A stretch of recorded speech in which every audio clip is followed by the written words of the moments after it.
రంగారెడ్డి జిల్లా జిల్లేలగూడెలో red news network association ఆధ్వర్యంలో cable internet ఆపరేటర్లు ధర్నాకు దిగారు. అనుమతులు లేకుండా కేబుల్ వైర్లు కట్ చేస్తున్న ప్రభుత్వ చర్యలపై తీవ్రంగా నిరసన వ్యక్తం చేశారు. కేబుల్ లైన్లు తొలగించడం వల్ల లక్షల రూపాయల నష్టం జరుగుతోందని ఆవేదన వ్యక్తం చేశారు. తిరిగి వ్యవస్థను పునరుద్ధరించుకోవడం చాలా కష్టంగా మారిందన్నారు. కేబుల్ వైర్లు కట్ చేయడం వల్ల ప్రభుత్వ, ప్రైవేటు కార్యాలయాలు, ఇంటి నుండి పనిచేస్తున్న ఐటీ ఉద్యోగులు, స్కూల్ యాజమాన్యాలు, బ్యాంకుల వంటి కీలక రంగాలకు ఇంటర్నెట్ సేవలు నిలిచిపోతున్నాయని అన్నారు. ప్రభుత్వం ఒక సమగ్ర ప్రణాళిక రూపొందించి కేబుల్ మరియు ఇంటర్నెట్ ఆపరేటర్లతో చర్చలకు పిలవాలని వారు కోరారు. ఈ ధర్నాలో అసోసియేషన్ అధ్యక్షుడు శేఖర్ రెడ్డి, ఉపాధ్యక్షుడు లక్ష్మీనారాయణ, ఇతర అసోసియేషన్ సభ్యులు పెద్ద సంఖ్యలో పాల్గొన్నారు.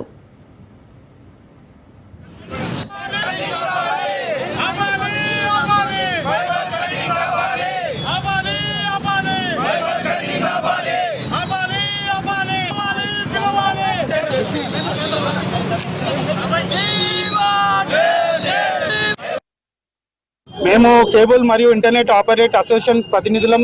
అన్నెసెసరీ కేబుల్ కట్ చేయడం వల్ల చాలా మంది వర్క్ ఫ్రమ్ హోమ్ కానీ, బ్యాంకింగ్ వ్యవస్థ కానీ, స్కూల్స్ కానీ, కాలేజెస్ కానీ వీళ్ళందరికీ అంతరాయం జరుగుతుంది. కాబట్టి ప్రభుత్వం వెంటనే ఈ యొక్క కేబుల్ కటింగ్ ని ఆపి మా యొక్క ఆపరేటర్ అసోసియేషన్ వాళ్ళతో పిలిచి చర్చలు జరపాల్సిందిగా కోరుతున్నాము.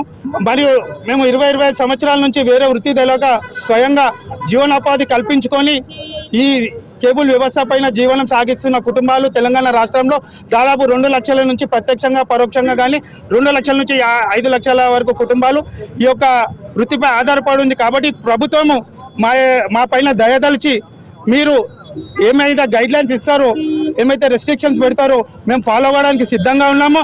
కాబట్టి ప్రభుత్వం మాత్రం చర్చలు జరిపి మీ యొక్క గైడ్ లైన్స్ మాకు ఇస్తే అవి ఫాలో అవ్వడానికి మేము ఆపరేటర్లం, ఇంటర్నెట్ ఆపరేటర్లం కానివ్వండి, కేబుల్ ఆపరేటర్లం కూడా కానివ్వండి, మీ గైడ్ లైన్స్ ఫాలో చేయడానికి సిద్ధంగా ఉన్నాము.